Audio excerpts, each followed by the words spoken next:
Mount dragon head वास्तव में प्राचीन काल से एक अजय देवता वस्तु का एक टुकड़ा था, जो सभ्यता के क्रूजर के समान था। से अपार ईश्वरीय शक्ति से भरकर ड्रैगन फ्लोरेट ने इसे अपनी खुद की एक एनिमेडेसनी वस्तु बना लिया था, जिससे यह हाउस ऑफ गॉड ऑर्डेनमेंट के गॉड किंगडम में हवा में लटकने की अनुमति देता था। पहाड़ उसका एक हिस्सा बन गया था, उसकी आत्मा का एक पहलू जो उसके फलते फूलते फले फूले, और अगर उसने मना कर दिया तो अस्वीकार कर दिया।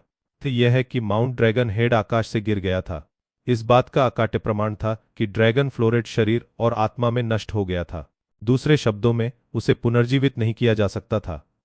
आदिम अराजकता के एक बच्चे के लिए वास्तव में मारा जाना एक अत्यंत नाटकीय और दुखद बात थी। केवल संप्रदाय के निचले स्तर के शिष्य नहीं थे जो इस विकास से हैरान थे। 9 सिद्ध देवता जो जेडफॉल और उसके गुरु के साथ मामलों पर चर्चा कर रहे थे, दंग रह गए। एक लंबा क्षण बीत जाने के बाद वीरता ने एक कराह को छोड़ दिया, जैसे कि वह अपने पिता और मां का शोक मना रहा हो। प्रिय भगवान, ड्रैगन फ्लोरेट, तुम मर चुके हो। तुम्हें किसने मारा? अब कैसे मर सकते थे? हालांकि इसमें कोई संदेह नहीं था कि माउंट ड्रैगन हेड गिर गया था, जिससे उनकी मृत्यु का ठोस सबूत मिल रहा था। बहुत लंबा क्षण बीत गया और फिर पूरा देव साम्राज्य अराजकता में बदल गया, जिसमें सभी गुटों के विशेषज्ञ गतिविधि में फूट पड़े। 9 सिद्ध देवता जानते थे कि कुछ बड़ा हुआ है। यहां तक कि सबसे शातिर विशेषज्ञ भी कभी भी आदिम अराजकता के बच्चे को मारने की हिम्मत नहीं करेगा। ऐसा न हो कि वे पूरे संप्रदाय के क्रोध को भड़काएं और युद्ध छिड़ दें। आंखों से खून बह गया। हीरोइज्म ने जेडफॉल पर एक कांपती हुई उंगली उठाई और कहा, यह तुम थे, है ना? आपने ड्रैगन फ्लोरेट को मार डाला। आपने बस उस पर आरोपों का एक गुच्छा लगाया और फिर वह मर गया। तुमने उसे मार डाला। आपने हमारे संप्रदाय के नियमों की इतनी बेशर्मी से अवहेलना करने की हिम्मत कैसे की? कृपया इस तरह की गैर जिम्मेदाराना टिप्पणी न करें, ओ उच्च वीरता, जेडफॉल ने उत्तर दिया। अंदर से वह इस तथ्य से प्रसन्न थी कि छोटू स्पष्ट रूप से अपने मिशन में सफल रहा था, लेकिन उसने ऐसा नहीं होने दिया। जैसा कि आप अच्छी तरह से जानते हैं, मैं इस पूरे समय आपके साथ रहा हूं, गड़गड़ाहट के साथ। मैं संभवतः ड्रैगन फ्लोरेट को कैसे मार सकता था? क्या वह पैट्रियार्क देवा से मिलने नहीं गए थे? वह रास्ते में किसी परेशानी में पड़ गया होगा। इसके अलावा, अगर मैं वास्तव में उसे मार सकता था, तो मैं यहां क्यों आऊंगा और आपसे उसे दंडित करने के लिए क्यों कहता? यदि ड्रैगन फ्लोरेट मर चुका है, तो सबसे महत्वपूर्ण बात यह है कि संप्रदाय में स्थिति को स्थिर करना है, आर्बिटर लॉ ने कहा। वह और कानून प्रवर्तन ईश्वर महल के अन्य 2 स्पष्ट रूप से अचंभित थे। हालांकि उन्हें संदेह था कि जेडफॉल का ड्रैगन फ्लोरेट की मौत से कुछ लेना देना हो सकता है, लेकिन यह सच था कि वह उनकी उपस्थिति में थी। इसके अलावा, ड्रैगन फ्लोरेट को मारना कोई आसान काम नहीं होता, और उसकी मदद करने के लिए गड़गड़ाहट के बिना जेडफॉल कभी भी इसे खींचने में सक्षम नहीं होता। यदि जेडफॉल बिना गड़गड़ाहट के ड्रैगन फ्लोरेट को मारने के लिए पर्याप्त मजबूत होता, तो वह लंबे समय से बहुत अधिक उच्च स्थिति में पहुंच जाती, ऐसी स्थिति जो यह सुनिश्चित करती कि ड्रैगन फ्लोरेट ने कभी भी उसके लिए समस्या पैदा नहीं की। शायद ये आप नहीं थे, लेकिन यह निश्चित रूप से आपके कुछ दोस्त थे, वीरता ने फुफकारते हुए कहा। उसे तुरंत बंद कर दो, और उसका गुरु भी, और गड़गड़ाहट, उन सभी को बंद कर दो। मैं इसकी तह तक जाने की जरूरत है। मेरे दोस्तों, क्या दोस्त? उनमें से कौन ड्रैगन फ्लोरेट को मार सकता था? अगर उनमें से किसी ने उससे लड़ने की कोशिश की, तो वे मरने वाले होंगे। यह अनंत जीवन ईश्वर राजवंश के कुछ लोग रहे होंगे। क्या आप वहां की एक की गोद ली हुई बेटी नहीं है? आपकी मदद के लिए आपको वहां से कोई विशेषज्ञ मिल सकता था। सच कबूल करो, कुतिया। मैं अनंत जीवन ईश्वर राजवंश की एक शाही उपपत्नी की दत्तक पुत्री हूं, लेकिन इससे मेरे लिए हत्या करने के लिए वहां से विशेषज्ञों को प्राप्त करना कैसे संभव हो जाता है? हर कोई जानता है कि अनंत जीवन ईश्वर राजवंश सिर्फ मेरे परलिंग पाने की कोशिश करने के लिए मेरा उपयोग कर रहा है। इसके अलावा मेरा उनसे लगभग कोई लेना देना नहीं है। आप वास्तव में ड्रैगन फ्लोरेट की मौत को मुझ पर क्यों थोपने की कोशिश कर रहे हैं? क्या ऐसा हो सकता है कि आप परमेश्वर के घर और अनंत जीवन ईश्वर राजवंश के बीच तनाव पैदा करने की उम्मीद कर रहे हैं, अंततः एक युद्ध शुरू कर रहे हैं? यह एक गंभीर आरोप था, लेकिन इसने घर को मारा। अन्य पूर्ण देवता पहले से ही आश्चर्यचकित होने लगे थे कि क्या जेडफॉल ने जो सुझाव दिया था वह सच था, और यदि ऐसा था तो गंभीर परिणामों पर विचार कर रहे थे।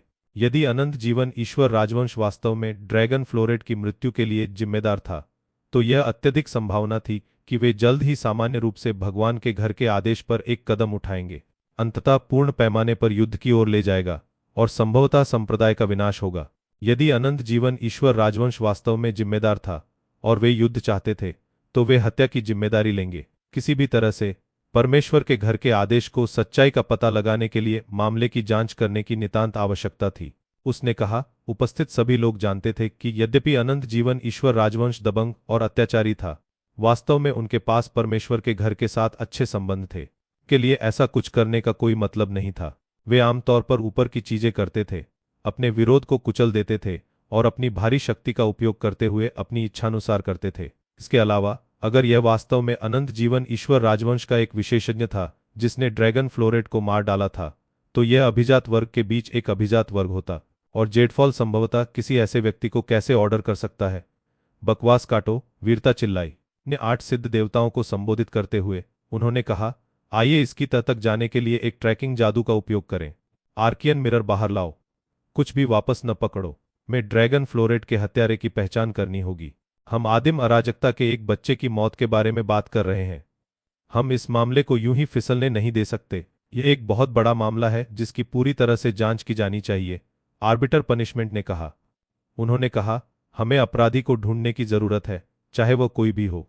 यदि हम ऐसा नहीं करते हैं तो परमेश्वर के घर के आदेश को व्यवस्था बनाए रखने में कठिनाई होगी और अन्य संप्रदायों के बीच हंसी का पात्र बन जाएगा। हमारे भाग्य के लिए एक बड़ी समस्या भी पैदा करेगा। ठीक है, हम सब सहमत हैं। आइए आर्कियन मिरर का उपयोग करें। वीरता ने जेडफॉल की दिशा में एक क्रूर मुस्कुराहट बिखेर दी। अगर हमें पता चलता है कि आप इसमें शामिल थे, आप जो कुछ भी चाहते हैं उसकी जांच करें, जेडफॉल ने शांत स्वर में कहा। यदि आप सीधे हैं तो आपको निंदनीय आरोपों से डरने की जरूरत नहीं है। 9 सिद्ध देवताओं ने ताजे रक्त के साथ मिश्रित ईश्वर शक्ति की धाराओं को बाहर निकाला और परिणामस्वरूप पूरा हॉल कांप उठा। क्षण बाद एक विशाल दर्पण दिखाई दिया जो पत्थर से तैयार किया गया था, जो आदिम अराजकता का रंग था। हालांकि पूर्ण देवताओं द्वारा अपनी महत्वपूर्ण ऊर्जा से दर्पण को संचालित करने के बाद भी इसकी सतह पर कुछ भी दिखाई नहीं दिया। क्या हो रहा है? सिद्ध देवताओं में से एक ने कहा, हत्यारे के भाग्य का कोई निशान क्यों नहीं दिखाई दे रहा है? उन्होंने कई तरीके आजमाए, लेकिन कुछ भी काम नहीं आया। ड्रैगन फ्लोरेट या उसके हत्यारे की एक भी छवि सामने नहीं आई। ऐसा लग रहा था मानो उसके भाग्य का कोई निशान भी मौजूद नहीं था। क्रोधित और निराश पूर्ण देवताओं में से एक ने कहा, इसका कोई मतलब नहीं है। भले ही एक सर्वोपरि ईश्वर ने कार्य करने के लिए स्वर्ग के कामकाज में हेरफेर किया हो, फिर भी सबूत पीछे रह जाएंगे। मुझे मत बताओ कि पैट्रियार्क देवा हत्यारा है। केवल उनके जैसा कोई व्यक्ति ही संभवतः स्वर्ग के कामकाज में हेरफेर कर सकता है जिसका हम पता नहीं लगा सकते। यह पैट्रियार्क देवा रहा होगा, आर्बिटर टॉर्मेंट ने कहा। कोई और संभवतः सफल नहीं हो सकता था, और इसका मतलब है कि ऐसा कोई तरीका नहीं है जिससे जेडफॉल का इससे कोई लेना देना हो। यहां तक कि अनंत जीवन ईश्वर राजवंश का सम्राट भी हमारे आर्कियन मिरर से बचने में असमर्थ होगा। केवल पैट्रियार्क देवा ही ऐसा कर सकते थे। पैट्रियार्क देवा। यहां तक कि हीरोइज्म ने भी इस बिंदु पर जेडफॉल पर संदेह करना छोड़ दिया था। आखिरकार, अगर वह आर्कियन मिरर से बचने के लिए पर्याप्त मजबूत होती, तो वह अकेले ही पूरे हाउस ऑफ गॉड ऑर्डेनमेंट को ले सकती थी। लेकिन पैट्रियार्क देवा जैसा शक्तिशाली व्यक्ति ड्रैगन फ्लोरेट को क्यों मारना चाहेगा? यह एक वास्तविक रहस्य था। अगर पैट्रियार्क देवा ने ड्रैगन फ्लोरेट को मार डाला तो हमें कैसे जवाब देना चाहिए? आर्बिटर टॉर्मेंट ने पूछा। क्या हमें बदला लेने की कोशिश करनी चाहिए? शायद। क्योंकि ड्रैगन फ्लोरेट पैट्रियार्क देवा के साथ किए गए सौदेबाजी के अपने अंत तक नहीं रहा, इसलिए उसे मार दिया गया। पैट्रियार्क देवा जैसा अजय व्यक्ति उसे उंगली के झटके से मार सकता था, और शायद हमसे प्रतिशोध के बारे में भी चिंतित नहीं है। इस बीच जेडफॉल अपनी आस्तीन ऊपर हंस रहा था। हालांकि उसे यह भी एहसास हुआ कि उसे छोटू से संपर्क करने और यह सुनिश्चित करने की जरूरत है कि वह जानता था कि पैट्रियार्क देवा हत्या का दोष लेने जा रहे हैं। आखिरकार, अगर बात पैट्रियार्क देवा तक पहुंच गई और वह मामलों को अपने हाथों में लेने के लिए आए तो इससे परेशानी हो सकती है। अंत में यह सब जेडफॉल के कारण हुआ। वीरता अचानक बोली, हम उसे हुक से मुक्त नहीं कर सकते। अगर यह उसकी उस गड़गड़ाहट के लिए नहीं होता तो ड्रैगन फ्लोरेट ने कभी भी पैट्रियार्क देवा के साथ कोई सौदा नहीं किया होता, न ही उसका शिकार होता। जेडफॉल हंसे। आप एक अपराधी की तरह लग रहे हैं। आपका दोस्त कुछ चुराने की कोशिश करता है और इस प्रक्रिया में मारा जाता है तो आप पीड़ित को दोष देते हैं। बस वीरता, आर्बिटर लॉ ने कहा। उन्होंने कहा, यह मामला खत्म हो गया है। फिलहाल हम पैट्रियार्क देवा के बारे में कुछ नहीं कर सकते। उसने कहा, हम उसे बस हुक से नहीं छोड़ सकते, इसलिए हमें आगे क्या करना है इसके बारे में लंबा और कठिन सोचने की जरूरत है। इसके अलावा हमें सच्चाई को फैलने से रोकने की जरूरत है। बी के लिए हम इस मामले की सूचना गृहस्वामी को देंगे और अपने अगले कदम पर विचार करना शुरू करेंगे। हम सभी जानते हैं पैट्रियार्क देवा यहां आ सकते हैं। इस स्थिति में हमें उससे निपटने के लिए गड़गड़ाहट की आवश्यकता होगी। वीरता ने एक ठंडी हर्रफ्त को ढीला कर दिया। अपनी आस्तीन को झटका देते हुए उन्होंने कहा, याद रखें जेडफॉल, मैं इसे जाने नहीं दूंगा। ड्रैगन फ्लोरेट की मौत का बदला नहीं लिया जाएगा। वह बस मुस्कुरा दी। बाद में वह छोटू को इस बारे में सब कुछ बताती थी। अगर छोटू ड्रैगन फ्लोरेट को मार सकता है तो वह अंततः हीरोइज्म को भी मार डालेगा। वह निश्चित रूप से अपने सभी विरोधों को जड़ से उखाड़ फेंकेंगे। मामला समाप्त होने के बाद जेडफॉल ने छोड़ दिया। छोटू के लौटने तक वह कुछ दिनों तक अपनी हवेली की कुटी में ही रही। आस्टरिस्क इस बीच एक गुप्त बैठक चल रही थी। ड्रैगन फ्लोरेट की मौत ने संप्रदाय को पूरी तरह से अराजकता में डाल दिया था और गुट के नेता सभी पागल हो रहे थे। क्या अत्यधिक ड्रैगन फ्लोरेट मर चुका है? Brilliant radiance society, honourable glory society और प्रीहेवन सोसाइटी के नेता सभी नवीनतम घटनाक्रमों पर चर्चा कर रहे थे। उन्होंने कहा, लोग कह रहे हैं कि पैट्रियार्क देवा ने ऐसा किया, लेकिन मुझे लगा कि पैट्रियार्क देवा को ड्रैगन फ्लोरेट पसंद है। मुझे यकीन है कि जेडफॉल वास्तव में इसके पीछे है। नहीं, कोई रास्ता नहीं है कि यह जेडफॉल था। जब यह हुआ तब जेडफॉल प्राइमवल कैओस पैलेस में था। इसके अलावा वह ड्रैगन फ्लोरेट को मारने के लिए पर्याप्त मजबूत नहीं है। इस कहानी में आंख से मिलने की तुलना में बहुत कुछ है, ब्रिलियंट रेडियंस सोसाइटी के नेता ने कहा, और जेडफॉल किसी को भी एहसास होने की तुलना में बहुत अधिक रहस्यमय है। इसके बारे में सोचो, उसके और ड्रैगन फ्लोरेट के बीच बस एक झगड़ा हुआ था और फिर ऐसा होता है। अगर मैं आपकी जगह होता वांग जियांटियन, तो मैं अपनी पीठ देखना शुरू कर देता। वांग जियांटियन के चेहरे पर खून बह रहा था, हालांकि वह फिर भी बड़ी बात करने में कामयाब रहे। वह मेरे साथ कुछ करने की हिम्मत नहीं करेगी। अगर उसने ड्रैगन फ्लोरेट को मार डाला, फिर मुझे मार डाला, तो सभी को पता चल जाएगा कि वह जिम्मेदार थी। और क्या आपको सच में लगता है कि संप्रदाय तब इस मामले को फिसलने देगा? कुछ लोगों को संदेह था कि जेडफॉल अपराधी था, लेकिन कई ने ऐसा नहीं किया और इस सिद्धांत के साथ चले गए कि इसके पीछे पैट्रियार्क देवा थे। ले ही बहुत चर्चा और अटकलें थीं, और अंत में अधिकांश लोग इस बात पर सहमत हुए कि ड्रैगन फ्लोरेट व्यर्थ में मर गया था। पैट्रियार्क देवा से बदला लेने की कोशिश करने के लिए हाउस ऑफ गॉड ऑर्डेनमेंट के लिए यह स्पष्ट आत्महत्या होगी। इसलिए बहुत से लोग उसी गैंगस्टर लॉजिक का उपयोग करके जेडफॉल को दोषी ठहराना शुरू कर रहे थे, जो हीरोइज्म के पास था, और यह सुझाव दे रहा था कि इसमें से कुछ भी उसके और गड़गड़ाहट के बिना नहीं होता। बेशक गड़गड़ाहट के कारण किसी ने भी वास्तव में सार्वजनिक रूप से इस तरह के आरोप लगाने की हिम्मत नहीं की। गड़गड़ाहट के बिना वह शायद पहले ही गिरफ्तार हो चुकी होती। छोटू को हमेशा से पता था कि ऐसा होगा। यही वजह थी कि उसने शुरू में ड्रैगन फ्लोरेट को मार डाला था। ड्रैगन फ्लोरेट की मृत्यु के बाद ड्रैगन सोसाइटी टूटने लगी। जैसे ही उनके सदस्य अन्य संगठनों में भाग गए, जेडफॉल ने ऋषि सम्राट सोसाइटी की स्थापना की घोषणा की। शामिल होने वाले पहले लोगों में से एक देवी जेड एग्रेट थीं, और उनके साथ ड्रैगन सोसाइटी के पूर्व सदस्यों का एक बड़ा समूह आया था। लगभग रातों रात ऋषि सम्राट समाज संप्रदाय में एक गौरवशाली गुट था, के पास शुरू से ही महान देवता थे, और वास्तव में पुराने ड्रैगन सोसाइटी का लगभग आधा हिस्सा सदस्यों के रूप में समाप्त हो गया। ड्रैगन सोसाइटी के बाकी लोग अन्य गुटों में चले गए थे। हर कोई पाई का एक टुकड़ा चाहता था, जो ड्रैगन सोसाइटी थी। इस बीच छोटू गुप्त रूप से कुछ लोगों को ड्रीम डेलिली से मिलने और क्राउन प्रिंस सोसाइटी में शामिल होने के लिए आमंत्रित कर रहा था। इससे उन्हें ड्रीम डेलिली की प्रशंसा मिली, साथ ही पुरस्कार भी, जो उनके लिए उपयोगी नहीं थे, लेकिन उनके दोस्तों और परिवार को दिए जा सकते थे। अधिकांश भाग के लिए छोटू ने मिस्ट्री सोसाइटी के अपवाद के साथ किसी भी अन्य समाज की परवाह नहीं की। यह विशेष रूप से सच था जब उन्हें एहसास हुआ कि मिस्ट्री सोसाइटी के सदस्य सेज मोनार्क सोसाइटी में शामिल हो रहे थे। उन्होंने गुप्त रूप से ऐसा किया, लेकिन छोटू के शैतान भ्रूण के लिए धन्यवाद, ऐसे मामलों को उससे छिपाया नहीं जा सकता था। उसके शैतान भ्रूण और भी बड़े देवताओं के विचारों में घुस सकते थे, इसलिए यह स्वाभाविक था कि वह मिस्ट्री सोसाइटी के घुसपैठियों की पहचान कर सके।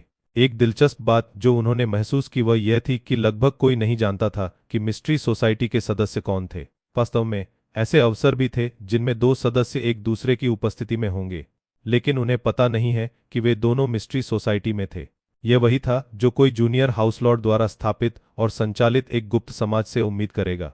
जानने के बावजूद कि सभी घुसपैठिए कौन थे, छोटू ने फिलहाल उनके बारे में कुछ भी करने की योजना नहीं बनाई थी। उन्हें केवल अपने प्रभाव और प्रतिष्ठा का विस्तार करने की परवाह थी। वर्तमान स्थिति केवल सामान्य रूप से अधिक अवसरों को जन्म देगी और उसे यह आकलन करने में मदद करेगी कि संप्रदाय में कौन से संसाधन उपलब्ध थे।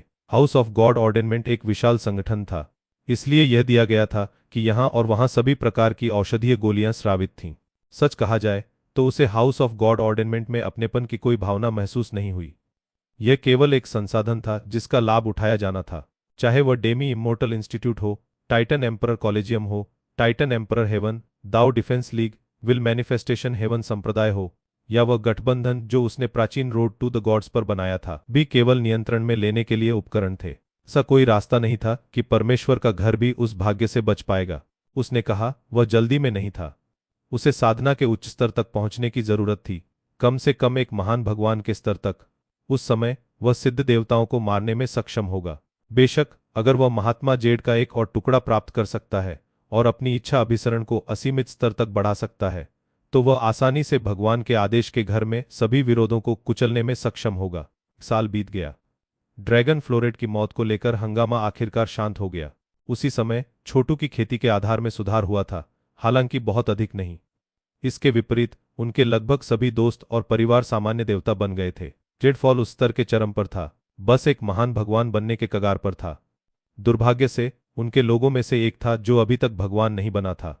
यह उनका अमर हत्या करने वाला क्लोन था, जिसे यांग अमर कातिलों के नाम से जाना जाता है। यांग अमर कातिल सम्राट देवत्व बनाने के लिए बहुत मेहनत कर रहा था। संप्रदाय में उसका गुरु एक महान ईश्वर था, इसलिए अपनी स्थिति के संदर्भ में वह दुर्जय था। वह मोटे तौर पर सफेद बालों वाले बॉक्सर किंग के समान स्तर पर था, और इसके अलावा उसकी स्थिति ने उसे सम्राट ईश्वरत्व के ज्ञान के मामले में मदद की। बेशक संप्रदाय में उसका गुरु वह व्यक्ति नहीं था जिस पर वह वास्तव में मदद के लिए भरोसा करता था। इसके बजाय उसे राजा अमर कातिलों द्वारा सलाह दी जा रही थी। कोई भी नहीं जानता था कि राजा अमर कातिल इस समय कहाँ था, लेकिन वह यांग अमर कातिलों के संपर्क में था, इच्छा के माध्यम से उससे संवाद कर रहा था, जिससे उसे अपनी साधना के आधार में सुधार करने और सम्राट ईश्वरत्व बनाने में मदद मिली। दुर्भाग्य से यांग इम्मोर्टल स्लेयर अभी भी उस सफलता को हासिल नहीं कर सका। मोनार्क देवत्व कोई साधारण बात नहीं थी, और यद्यपि यांग अमर कातिलों की उपसंरचना छोटू के समान थी, वह एक भाग्यहीन नहीं था। किंग इम्मोर्टल स्लेयर इस तरह से शक्तिशाली था कि छोटू इस समय समझ भी नहीं सकता था। इसलिए वह वास्तव में बहुत खुश था कि वह यांग अमर कातिलों की मदद कर रहा था। विशेष दिन पर छोटू अपने साधना कक्ष में यांग अमर कातिलों से मिलने गया। जब वह अपने गुरु से मिला, वह आदमी एक महान भगवान था जिसे अर्थ थाउजेंड हैंड्स के नाम से जाना जाता था, जिसने thousand hands void snatching fist नामक एक कला की खेती की। इसका उपयोग 1000 अनुमानित मुट्ठियों को बनाने के लिए किया जा सकता है, जो सभी एक ही समय में हमला कर सकते हैं। यह बहुत प्रभावशाली था। उसने कहा, अर्थ थाउजेंड हैंड्स ने छोटू के प्रति असभ्य होने की हिम्मत नहीं की। ऋषि सम्राट समाज पहले से ही बहुत प्रभावशाली हो गया था, और जेडफॉल पहले से कहीं अधिक शक्तिशाली था। छोटू उसका मुख्य जनरल था, और एक कम भगवान होने के बावजूद वह गड़गड़ाहट की भाषा बोलता था। बहुत से लोगों ने फुसफुसाया कि ऋषि सम्राट समाज का नेता वास्तव में जेडफॉल नहीं था, बल्कि गड़गड़ाहट था, और एक भी व्यक्ति ने इसे ठेस पहुंचाने के लिए कुछ करने की हिम्मत नहीं की। तथ्य यह है कि अर्थ थाउजेंड हैंड्स के प्रशिक्षु यांग अमर कातिल छोटू और जेडफॉल के दोस्त थे, जिससे उन्हें बहुत सारे लाभ भी मिले थे। उसने कहा वह पूरी तरह से आश्वस्त नहीं था कि यांग अमर कातिल संभवतः सम्राट ईश्वरत्व बनाने में सफल हो सकता है। जहां तक अर्थ थाउजेंड हैंड्स का सवाल है, यह एक असंभव प्रयास था। मेरे भाई की खेती कैसी चल रही है, अर्थ 1000 हाथ? छोटू ने पूछा। अर्थ ने 1000 हाथों से आ भरी। यांग अमर कातिल पूरी तरह से जुनूनी है। आपको वास्तव में उसके साथ कुछ शब्द रखने की आवश्यकता है। अगर वह इस विचार को नहीं छोड़ता है, तो वह दिल के शैतानों से अभिभूत हो जाएगा। ठीक है, मैं उससे बात करूंगा, छोटू ने हवेली की कुटी में जाते हुए कहा। उसने यांग इम्मोर्टल स्लेयर को कई छोटे भंवरों के बीच में बैठा पाया, जिसके भीतर 72 सम्राटों के साथ साथ सभ्यता के क्रूजर की वस्तुएं भी थीं। वे सभी स्वर्ग हिलाने वाले, पृथ्वी को तोड़ने वाले खजाने थे, ऐसी चीजें जो उनके अस्तित्व के बारे में बात फैलने पर भगवान की दुनिया में अराजकता पैदा कर देंगी। दुर्भाग्य से यांग इम्मोर्टल स्लेयर उनका उपयोग करने के लिए पर्याप्त मजबूत नहीं था। वह 4 साल से हाउस ऑफ गॉड ऑर्डेनमेंट में था, लेकिन उसकी खेती के आधार ने बहुत प्रगति नहीं की थी। बेशक पिछले कुछ वर्षों में कई बार उससे मिलने के बाद छोटू जानता था कि वह समझ से बाहर है। किंग इम्मोर्टल स्लेयर ने दिव्य इच्छा के साथ अपने शरीर का पुनर्निर्माण किया था, जिससे उसे एक अद्वितीय संविधान मिला था जो नरक कुचलने वाले गॉडमेमथ या सच्चे शैतान अनबिगड़े असंख्य कल्प और क्लेश शरीर की ताकत से कमजोर नहीं था। कुछ ऐसा था जिसे भगवान की दुनिया ने पहले कभी नहीं देखा था। छोटू, यह तुम हो? यांग अमर कातिलों ने अपनी आंखें खोलते हुए कहा। चीजें कैसी हैं?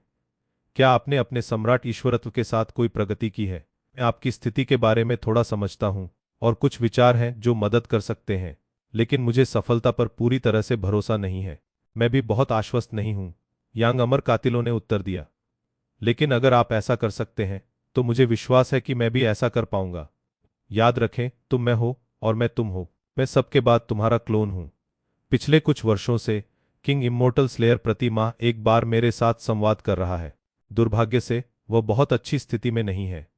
वह ग्रेट नेक्रोपोलिस द्वारा गंभीर रूप से दबा दिया गया है और असंख्य वर्ल्ड्स मोनार्क चार्ट के साथ मुश्किल से खुद की रक्षा कर सकता है। सर्वोपरि भगवान द्वारा उस पर लगातार हमला किया जा रहा है।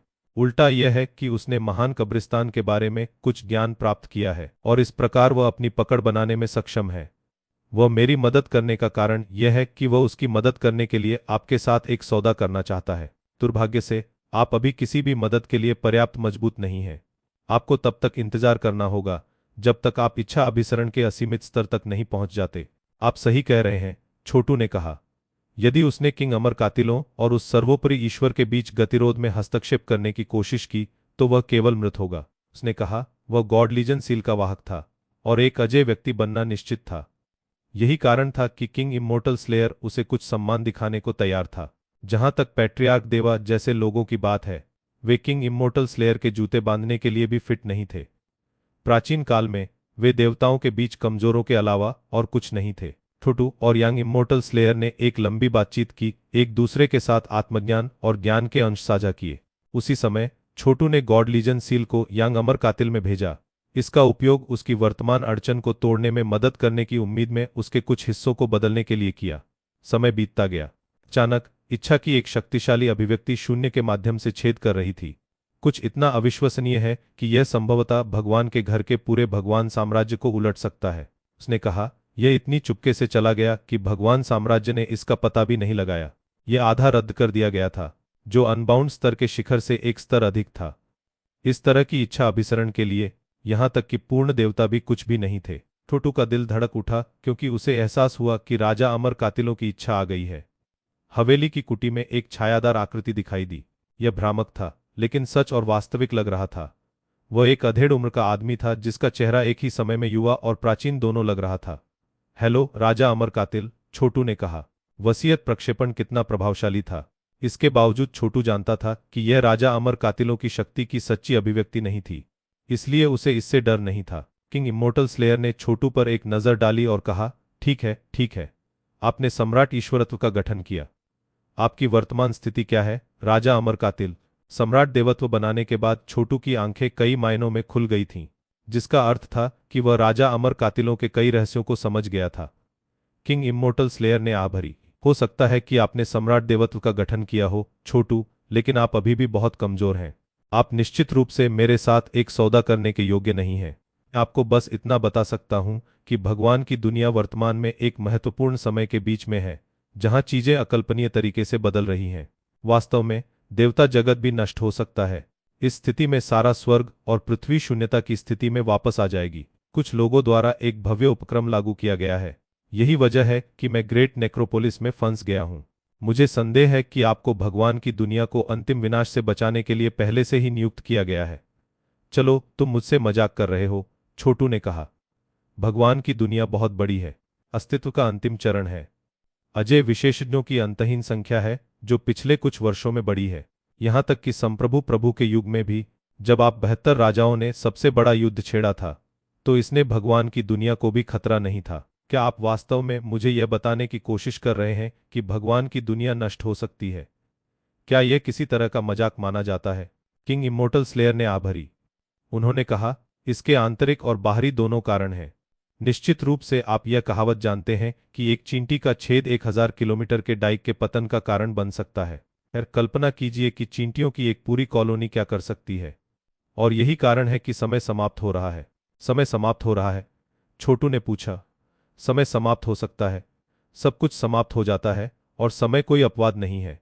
और ऐसे कारण हैं जिनकी वजह से कुछ लोग समय समाप्त करना चाहते हैं। समय के अंत में रद्दविल अभिसरण प्राप्त करना संभव है।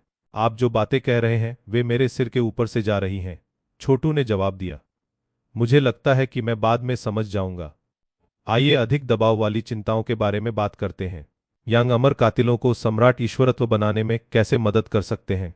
आपने सम्राट ईश्वरत्व का गठन किया हो सकता है, लेकिन इसका मतलब यह नहीं है कि आप सीधे किसी और को ऐसा करने में मदद कर सकते हैं। अब स्वर्ग के अनुग्रह पर थे। सच्चे शैतान और गॉड लीजन सील की विरासत हासिल कर चुके थे। आप भी महान कब्रिस्तान द्वारा बदल गए थे और गड़गड़ाहट से ज्ञान प्राप्त किया था। उन सभी कारकों के कारण आप सम्राट ईश्वरत्व के साथ सफल हुए, लेकिन कोई और संभवतः आपके भाग्य की बराबरी नहीं कर सकता है। मैं पिछले कुछ वर्षों से इस मामले पर विचार कर रहा हूं और मुझे लगता है कि मेरे पास एक विचार है। क्या आपने सम्राट ईश्वरत्व नहीं बनाया? छोटू ने पूछा। हाँ, मैंने किया, लेकिन तब चीजें अलग थीं और समय बदल गया है। उन दिनों हम सभी आदिम अराजकता में पैदा हुए थे और भगवान की दुनिया पूरी तरह से नहीं बनी थी। आखिरकार आदिम अराजकता कम हो गई और लाखों साल बीत जाने के बाद भगवान की दुनिया का उदय हुआ। याद रखें, अशुद्ध भूमि में आदिम अराजकता सच्चे संस्करण की ऊर्जाओं का एक फीका प्रतिबिंब है। छोटू ने सिर हिलाया। वह जानता था कि अतीत की देवता दुनिया उस देवता की दुनिया से अलग थी जिसमें वह अस्तित्व में था। भगवान की दुनिया के पहली बार बने हुए अरबों साल हो गए थे और युग दर युग बीत चुके थे, जिसमें शक्तिशाली संस्थाएं उठी और गिर गईं। पर्लिंग का गॉडस्पोर उस बहुत कम उम्र में अस्तित्व में था जिसमें सच्ची आदिम अराजकता मौजूद थी। किंग इमोर्टल स्लेयर, क्या मैं पूछ सकता हूं कि वास्तव में गड़गड़ाहट क्या है? ऐसा लगता है कि आपने अपनी कुछ यादें और क्षमताएं पुनः प्राप्त कर ली हैं। आप ग्रेट नेक्रोपोलिस में फंस सकते हैं, लेकिन आप वास्तव में इस प्रक्रिया से लाभान्वित हो रहे हैं। आखिरकार आपको पता चल गया कि अपनी दिव्य इच्छा को खुले में कैसे भेजा जाए। आप स्पष्ट रूप से पहले की तुलना में बहुत बेहतर स्थिति में हैं। इस बारे में कैसे? किंग इमोर्टल स्लेयर ने कहा। यहां गड़गड़ाहट लाओ। यदि आप ऐसा करते हैं तो मैं यंग अमर कातिलों को विकसित करने में मदद करने के लिए इसके साथ सेना में शामिल हो सकता हूं। मैंने यंग अमर कातिलों को अपने प्रशिक्षु के रूप में स्वीकार कर लिया है और मैं चाहता हूं कि वह मेरी विरासत को ले। इससे पहले कि मैं रद्द स्तर तक पहुंच जाऊं और पूरी तरह से अजेय बन जाऊं, मैं कुछ चीजें उसे सौंपना चाहता हूं। इसके अलावा मेरी मुक्ति की आशा उसमें टिकी हुई है, इसलिए मैं निश्चित रूप से चाहता हूं कि वह सम्राट ईश्वरत्व का निर्माण करे। आप गड़गड़ाहट के साथ सेना में शामिल होना चाहते हैं? छोटू ने आश्चर्य से कहा। हालांकि यह विचार पेचीदा था। आखिरकार उनके जैसी दो अजय संस्थाओं को एक साथ काम करते हुए देखना गहराई से ज्ञानवर्धक होगा। इसके साथ उसने जेडफॉल को एक संदेश भेजा, जो जल्दी से अपनी बाहों में गड़गड़ाहट के साथ आगे बढ़ गया। यह स्पष्ट रूप से जेडफॉल द्वारा आयोजित किया जाना पसंद करता था और कभी भी उसके आलिंगन को नहीं छोड़ा। वह उसकी बाहों में भी सो गई। अपने जन्म के क्षण से उसने कभी खाना नहीं खाया था, कम से कम ऐसा तो नहीं जो छोटू ने कभी देखा था। यह अपने परिवेश से महत्वपूर्ण ऊर्जा को भी अवशोषित नहीं करता था। ऐसा था जैसे इसके साथ काम करने के लिए अंतहीन ऊर्जा थी। जब जेडफॉल पहुंचे और किंग इमोर्टल स्लेयर की वसीयत प्रक्षेपण देखा तो वह सदमे में पीछे हट गई। जाहिर है वह समझ सकती थी कि वह कितना शक्तिशाली था। उसी समय गड़गड़ाहट ने दो असंतुष्ट गड़गड़ाहट को ढीला कर दिया, जैसे कि कह रहा हो, मेरे साथ लड़की, तुम किस बात से डरती हो? ऐसे मूर्ख मत बनो। किंग इमोर्टल स्लेयर ने गड़गड़ाहट को लंबा और कठिन देखा, फिर कहा, नमस्कार हे शक्तिशाली इकाई। आप मुझसे एक समान के रूप में बात कर सकते हैं और मैं समझता हूं कि आप कितने मजबूत हैं। इस प्रकार मैं आपकी मदद मांगना चाहता हूं। मेरे प्रशिक्षु के संविधान को फिर से बनाने के लिए मेरे साथ सेना में शामिल हों। उसे सम्राट देवत्व बनाने में मदद करें। आप क्या कहते हैं? उसने कभी अनुमान नहीं लगाया होगा कि वह आदमी गड़गड़ाहट के साथ इतने सम्मान के साथ व्यवहार करेगा, उसे बराबर के रूप में बोलेगा। राजा अमर कातिल ने प्राचीन युग में अनगिनत देवताओं को मारकर देवता जगत को तबाह कर दिया था। तथ्य यह है कि वह गड़गड़ाहट के प्रति इतना सम्मान कर रहा था, यह दिखाने के लिए गया कि यह कितना अविश्वसनीय होना चाहिए। छोटू को लग रहा था कि गड़गड़ाहट वास्तव में साधना का अभ्यास करती है, सिवाय एक प्रकार के जिसे वह समझ या समझ नहीं सकता था, और उसे यकीन था कि भगवान की दुनिया में आने के बाद से इसने बहुत प्रगति की है। गड़गड़ाहट, गड़गड़ाहट। जब गड़गड़ाहट ने किंग इमोर्टल स्लेयर को जवाब दिया तो ऐसा लग रहा था कि वह अपने सम्मान के साथ ऐसा कर रहा है, जैसे कि उसे एहसास हुआ कि वह एक असीम और अजेय इकाई के साथ काम कर रहा था, जो भौतिक दुनिया से खाली दुनिया में बढ़ गई थी। अशुद्ध भूमि, अमर दुनिया, आदिम अराजकता और देवता जगत सभी पदार्थ से बने थे और इस प्रकार भौतिक थे, लेकिन रद्द स्तर खाली था। गड़गड़ाहट जारी रही और छोटू ने जल्दी से अपने शब्दों का अनुवाद करना शुरू कर दिया। मैं आपकी शुभकामनाएं लौटाता हूं, हे शक्तिशाली इकाई। मैं देख रहा हूं कि आपने रद्द किए गए स्तर के रास्ते से काफी दूर की यात्रा की है और आपकी जीवन शक्ति वास्तव में शक्तिशाली अवस्था में पहुंच गई है। मैं इस व्यक्ति को सम्राट ईश्वरत्व बनाने में मदद करने के लिए आपके साथ काम कर सकता हूं। आइए आपको अपनी समझ समझाने के साथ शुरू करें कि शून्य भौतिक और सारहीन दोनों कैसे है। किंग इम्मोर्टल स्लेयर स्पष्ट रूप से आश्चर्यचकित था कि छोटू गड़गड़ाहट के लिए अनुवाद कर सकता है। हालांकि उन्होंने बस अपना सिर हिलाया और कहा, सम्राट ईश्वरत्व वास्तव में ईश्वरत्व नहीं है। यह सन्निहित शक्ति की अभिव्यक्ति है जो ईश्वरत्व से परे है। मैं प्राचीन काल में अपने दिनों से इसका अध्ययन कर रहा हूं और इससे मुझे अंतरिक्ष की गहराई के बारे में महत्वपूर्ण ज्ञान प्राप्त हुआ। इसके साथ किंग इम्मोर्टल स्लेयर ने समझाया कि सूत्र या शास्त्र की तरह क्या लगता है। जैसे ही वह सुन रही थी, जेडफॉल का जबड़ा गिर गया और उसने लगभग तुरंत खुद को गहरी समझ की स्थिति में डूबते हुए महसूस किया। छोटू ने भी सुना और उसका ज्ञान बढ़ता गया। उसी समय उन्होंने गड़गड़ाहट के लिए अनुवाद किया। दुर्भाग्य से कुछ शब्द ऐसे थे जिन्हें वह नहीं जानता था कि गड़गड़ाहट की भाषा में कैसे बोलना है, क्योंकि वे बहुत गहरे थे। पहलुओं के लिए उन्हें वसीयत प्रक्षेपण के माध्यम से जानकारी प्रदान करनी थी। जैसे ही गड़गड़ाहट ने सुना, वह सीधे जेडफॉल की बाहों में बैठ गया। उसका फर ऐसा लहरा रहा था जैसे कि वह किसी चीज के बारे में गहराई से सोच रहा हो। इसकी विचारशील अभिव्यक्ति कुछ हद तक हास्यपूर्ण लग रही थी। फिर भी छोटू और जेडफॉल दोनों राजा अमर कातिलों के सम्राट देवत्व के बारे में जो कह रहे थे उससे गहराई से हिल गए थे। जहां तक छोटू का सवाल है, उन्होंने वास्तव में अपने स्वयं के सम्राट ईश्वरत्व की नई समझ प्राप्त की। यद्यपि उन्होंने सम्राट ईश्वरत्व का गठन किया था, लेकिन उन्होंने इसमें कोई गहरा शोध नहीं किया था। वास्तव में वह इसे लगभग संयोग से बनाने में सफल रहा था। इसलिए किंग इम्मोर्टल स्लेयर जो जानकारी प्रदान कर रहा था वह बेहद मददगार थी। यह वैसा ही था जैसे अधिकांश सामान्य लोग वास्तव में अपने शरीर विज्ञान को नहीं समझते थे। यह उनका शरीर था, लेकिन इसका मतलब यह नहीं था कि वे इसे गहरे स्तर पर समझ सकते थे। किंग इम्मोर्टल स्लेयर वास्तव में प्राचीन काल से एक सर्वशक्तिमान और जानकार व्यक्ति के रूप में अपनी प्रतिष्ठा पर खरा उतर रहा था। छोटू के लिए यह लगभग एक कक्षा में भाग लेने जैसा महसूस हुआ, और यह एक किताब पढ़ने की तुलना में बहुत अधिक उपयोगी था। किंग इम्मोर्टल स्लेयर भौतिक और सारहीन के बारे में गहरी सच्चाइयों की व्याख्या कर रहा था, जो सम्राट ईश्वरत्व की मौलिक संरचना का गहन विवरण प्रदान कर रहा था। उनका सम्राट देवत्व घूमता गया, और जैसा कि यह हुआ, यह मजबूत और अधिक परिष्कृत होता गया। जैसा कि कहा जाता है, एक बुद्धिमान व्यक्ति के शब्दों को सुनना 10 साल की किताबों का अध्ययन करने से बेहतर हो सकता है। छोटू को लगा कि अगर वह 100 साल तक अपनी साधना पर काम भी करता है तो भी वह इस तरह की समझ हासिल नहीं कर पाएगा। राजा अमर कातिल था। का प्राचीन ज्ञान और पराक्रम छोटू की समझ से आगे निकल गया। इस बीच गड़गड़ाहट ने सिर हिलाया जैसे कि समझ में हो। किंग इम्मोर्टल स्लेयर के काम पूरा होने के बाद गड़गड़ाहट ने सिर हिलाया और फिर से गड़गड़ाहट शुरू कर दी। बेशक, छोटू ने अनुवाद किया, आप वास्तव में एक आदरणीय और शक्तिशाली प्राचीन हैं। सम्राट ईश्वरत्व की आपकी समझ के लिए आपको मेरी प्रशंसा है। हालांकि कुछ बिंदु ऐसे हैं जिनमें आपकी अंतर्दृष्टि की कमी है। मुझे अपना विचार स्पष्ट करने की अनुमति दें। इसके साथ ही उन्होंने इस मामले पर चर्चा जारी रखी। छोटू को पूरे समय फायदा हुआ। यह चर्चा 3 दिन और 3 रातों तक चली। जाहिर है, किंग इम्मोर्टल स्लेयर को भी चर्चा से फायदा हो रहा था।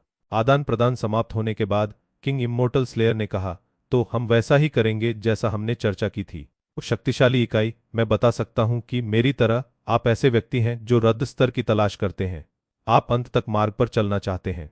हम दोनों समय को नियंत्रित कर सकते हैं, लेकिन हमारे पास समय के अंत को तोड़ने का कोई तरीका नहीं है। इससे पहले कि अंत हो, हमें समय की नदी से बाहर निकलने का रास्ता निकालना होगा। हमें तैयारी करनी चाहिए। गड़गड़ाहट गड़गड़ाहट गड़गड़ाहट ने उत्तर दिया। हाँ, छोटू ने अनुवाद किया, आप बिल्कुल सही कह रहे हैं। हे आदरणीय राजा अमर कातिल, समय का अंत निकट आ रहा है और कोई भी इससे बच नहीं सकता। हमें तैयारी करनी चाहिए। गड़गड़ाहट।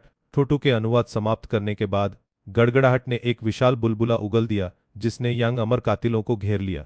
2 सर्वशक्तिमान प्राणी यांग अमर कातिलों को फिर से शुरू करने और उन्हें सम्राट देवत्व बनाने में मदद करने के लिए सेना में शामिल हो रहे थे। गड़गड़ाहट और किंग अमर कातिलों में से प्रत्येक पूरी तरह से एक तरह के थे, और उन्होंने अपनी अपनी समझ की तुलना करने और सही योजना के साथ आने के लिए समय निकाला था। यांग अमर कातिलों के चारों ओर एक बुलबुला बनाने के लिए अपनी ऊर्जा कला का उपयोग करके गड़गड़ाहट शुरू हुई। जल्द ही यांग अमर कातिलों का परिवर्तन हो रहा था। जिन कणों ने उसे बनाया था वे शक्ति से टकरा गए, क्योंकि वे बुलबुले की तरह कुछ में बदल गए जो इच्छानुसार फैल सकते थे या पीछे हट सकते थे। यह ऐसा था जैसे वे अस्तित्व में थे, फिर भी अस्तित्व में नहीं थे, या जीवित थे लेकिन साथ ही नष्ट हो गए थे। असीमित अनंत शक्ति उसके माध्यम से अवर्णनीय तरीके से बहती थी। उत्कृष्ट राजा अमर कातिलों ने कहा, वह न तो झूठा है और न ही खाली भौतिक और सारहीन दोनों होने की स्थिति में है। उसका दाव बदल रहा है। अब मैं उसके मन को उत्तेजित करने के लिए अपनी इच्छा उसे भेजूंगा। बिना किसी हिचकिचाहट के उसने अपनी वसीयत यांग अमर कातिलों की चेतना के समुद्र में भेज दी। यांग अमर कातिल, जल्दी करो और मेरे साथ एक प्रतिध्वनि बनाने के लिए अपने मानस पर आकर्षित करो। यांग अमर कातिलों ने ऐसा ही किया, जिससे देवताओं के पूर्व स्वर्ग दाव की ऊर्जा धाराएं उसके माध्यम से प्रवाहित हुई। घाघ ज्ञान, किंग इम्मोर्टल स्लेयर ने कहा, एक विचार के साथ फूल खिलते हैं, विचार के साथ पेड़ मुरझा जाते हैं, एक विचार के साथ जीवन और विनाश, एक विचार के साथ निर्वाणिक पुनर्जन्म। याद रखें, आपके विचार ही आपके लिए सब कुछ हैं। आप अपनी चेतना के समुद्र में जो कल्पना करते हैं वह सत्य और वास्तविक है। तुम्हें यह समझना होगा कि सत्य और वास्तविक क्या है और क्या खोखला और शून्य है। समझे कि विचार क्या है और क्या विचार नहीं है।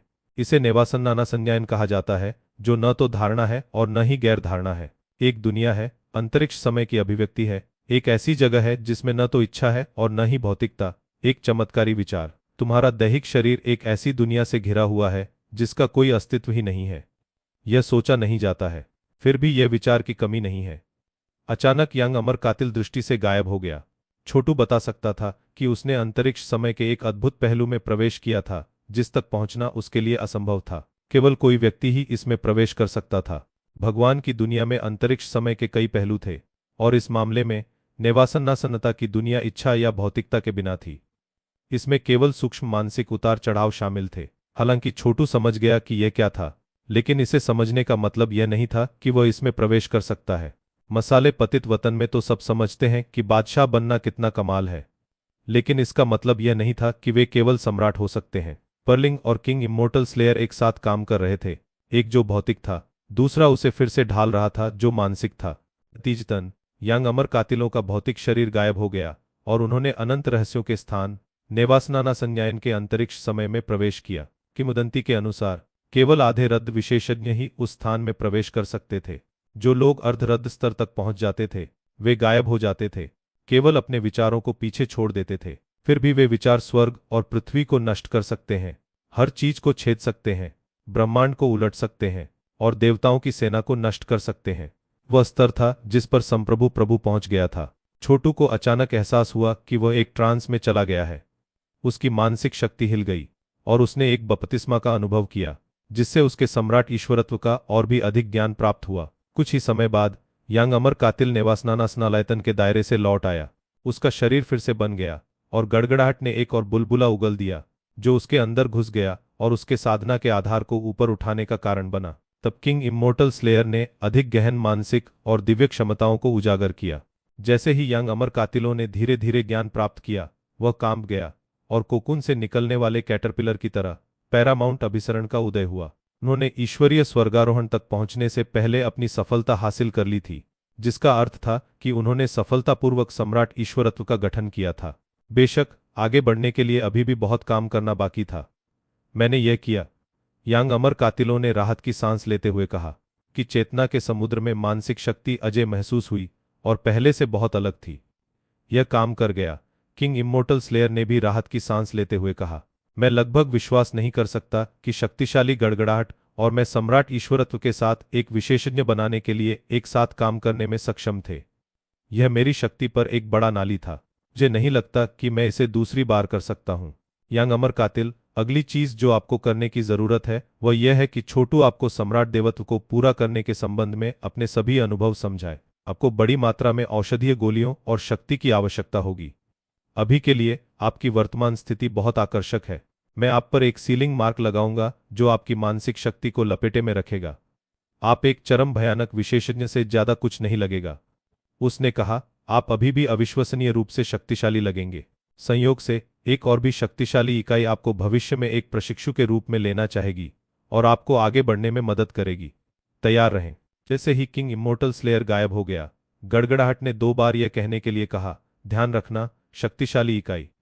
फिर वह जेडफॉल की बाहों में चिपक गया और सो गया। हम इन सभी औषधीय गोलियों को कहां से प्राप्त करने जा रहे हैं जिनकी हमें आवश्यकता है? छोटू बड़बड़ाया। उसे अपने लिए औषधीय गोलियों की आवश्यकता थी और अब यांग अमर कातिलों को मिश्रण में जोड़ा जा रहा था। वह कभी भी अपनी जरूरत की हर चीज पर अपना हाथ कहां से पाने वाला था। वह अपने स्वयं के गॉड नोट्स और गॉडस्टोन बना सकता था, लेकिन पैरामाउंट औषधीय गोलियों को पतली हवा से बाहर नहीं निकाल सकता था। बिक्री के लिए छोटे संग्रह ढूंढना संभव हो सकता है, लेकिन उसे लाखों या संभवतः करोड़ों की भी आवश्यकता थी। जिसने भी ऐसी बात सुनी वह सदमे से बाहर निकल जाएगा। इसके अलावा एक और समस्या थी। अपना स्वयं का सम्राट ईश्वरत्व बनाते समय उन्होंने अपने चारों ओर से ईश्वरीय शक्ति को अवशोषित करने की गॉड लीजन सील की क्षमता पर भरोसा किया था। लेकिन यंग अमर कातिलों के पास वह विकल्प नहीं होगा, तो उन्हें क्या करना था? पूरी तरह से सम्राट ईश्वरत्व बनाना कोई आसान काम नहीं था। हम आगे क्या करें, छोटू? जेडफॉल ने पूछा। वह जानती थी कि छोटू को औषधीय गोलियां खोजने की आवश्यकता होगी, और उसे विश्वास था कि वे ऐसा करने में सक्षम होंगे। देखते हुए कि वे कितने मजबूत हो रहे थे, उनके पास औषधीय गोलियों की खोज करने के बहुत सारे अवसर होंगे। जैसे ही उन्होंने इस मामले पर चर्चा की, 6000 हाथ जल्दी से आए। कुआं, क्या आप टूट गए? नहीं, यंग अमर कातिलों ने उत्तर दिया। अगर उसने सच भी कहा होता तो भी 6000 हाथ उस पर विश्वास करने का कोई तरीका नहीं था। मुझे पूछना भी नहीं चाहिए था। वैसे संप्रदाय में वास्तव में कुछ बड़ा हुआ। सेज मोनार्क सोसाइटी के नेता के रूप में जेडफॉल, आप शायद पहले से ही जानते हैं। ओह, क्या हुआ? जेडफॉल ने पूछा। मैं एकांत में रहा हूं और केवल यंग अमर कातिलों से मिलने आया हूं। मुझे पता नहीं है कि क्या हो रहा है। ओह, मैं समझा। एक सर्वोपरि भगवान हमारे संप्रदाय से मिलने और औपचारिक अभिवादन करने के लिए आए। सच्चे शून्य का भगवान। लोग कह रहे हैं कि वह गृहस्वामी के दोस्त हैं। जैसे ही वह पहुंचे, गृहस्वामी ने आदेश भेजा कि सभी शिष्यों को ईश्वर नियुक्त मंच पर एक समारोह में भाग लेने के लिए आना है। माना जाता है कि गृहस्वामी के लिए सच्चे शून्य के भगवान को आने के लिए मनाना आसान नहीं था, लेकिन वह पूरे 2 घंटे के लिए दाव के बारे में व्याख्यान देने जा रहा है। वह हमारे कुछ शिष्यों को नौसिखिया के रूप में भी ले सकता है, अगर वह किसी को प्रभावशाली देखता है। सच्चे शून्य का भगवान, एक सर्वोपरि भगवान, दाव के बारे में एक व्याख्यान। छोटू ने व्यक्तिगत रूप से कभी भी सर्वोपरि भगवान को नहीं देखा था।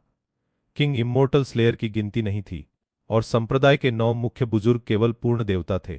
सीमित इच्छा अभिसरण के साथ सर्वोपरि देवता किसी भी चीज और हर चीज को नीची दृष्टि से देख सकते हैं। हालांकि यह देखते हुए कि छोटू ने अभी अभी राजा अमर कातिलों को दाव की व्याख्या करते हुए सुना था, वह इस विचार से विशेष रूप से प्रभावित नहीं था कि सच्चे शून्य के इस भगवान को क्या कहना है। उसने कहा, यदि संप्रदाय ने शिष्यों को उपस्थित होने का आदेश दिया होता तो वह आदेशों की अवहेलना नहीं करता। महत्वपूर्ण लगता है, उन्होंने कहा। मुझे लगता है कि मैं इस बारे में सभी से बात करूंगा। यदि सच्चे शून्य का भगवान वास्तव में कुछ प्रशिक्षुओं को लेने जा रहा है तो शायद मेरे कुछ भाइयों को स्वीकार कर लिया जाएगा। अच्छी बात, जेडफॉल ने विल प्रोजेक्शन के माध्यम से छोटू से कहा। यह एक महान अवसर हो सकता है। वैसे याद रखें कि किंग इम्मोर्टल स्लेयर ने क्या कहा था जब वह अभी अभी चला गया था, कि वह यंग अमर कातिलों को इस उम्मीद में सील कर रहा था कि उसे एक सर्वशक्तिमान प्राणी द्वारा एक प्रशिक्षु के रूप में ले जाया जाएगा। शायद उन औषधीय गोलियों को प्राप्त करने का यही तरीका है। ठीक है, छोटू ने उत्तर दिया। उन्होंने ऐसा कहा था। उसने अनुमान लगाया होगा कि सच्चे शून्य का भगवान आ रहा है। अपनी आवाज उठाते हुए उन्होंने कहा, चलो चलते हैं, हमारे पास बात करने के लिए चीजें हैं।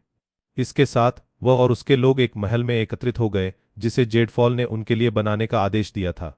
स्पष्ट है, ऋषि सम्राट समाज को मिलने के लिए एक वास्तविक मुख्यालय की आवश्यकता थी।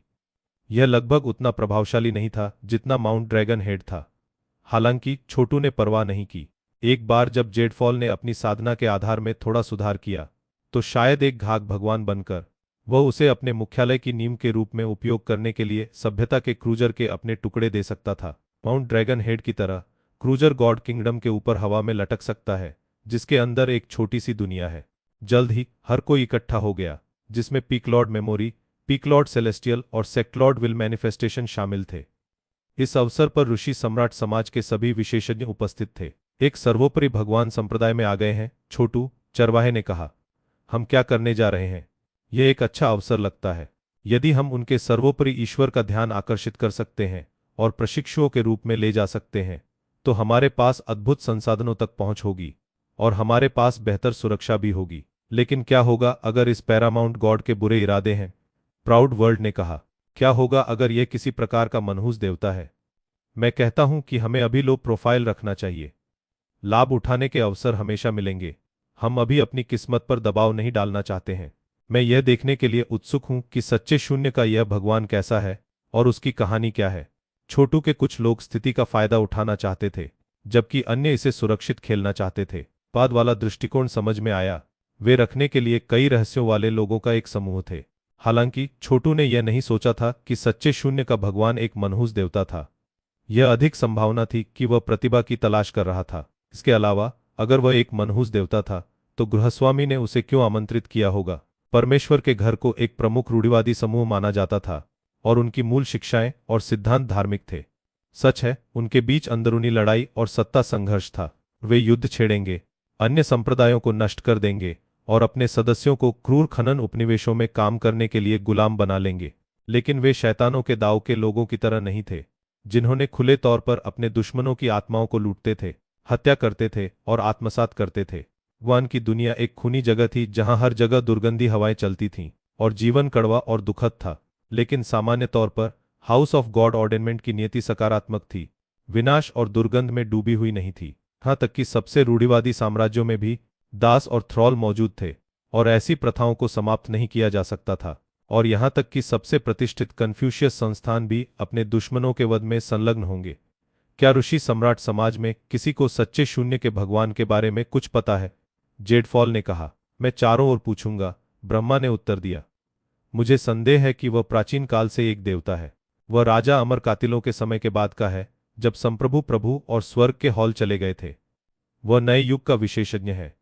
किसी भी मामले में मुझे याद नहीं है कि प्राचीन काल में उनके जैसा कोई मौजूद था। ब्रह्मा चले गए, फिर कुछ ही समय बाद अधिक जानकारी के साथ लौट आए। मुझे कुछ दिलचस्प जानकारी मिली। सच्चे शून्य का भगवान वास्तव में एक शक्तिशाली सर्वोपरि ईश्वर है।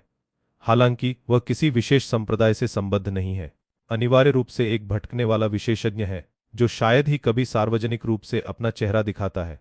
अधिकांश समय वह अपनी साधना और आत्मज्ञान पर काम करते हुए भगवान की दुनिया के शून्य में इधर उधर भटकता रहता है। भी कभी वह एक महाद्वीप पर दिखाई देगा और प्रतिभाओं की तलाश करेगा, फिर उन्हें आत्मज्ञान का आशीर्वाद प्रदान करेगा।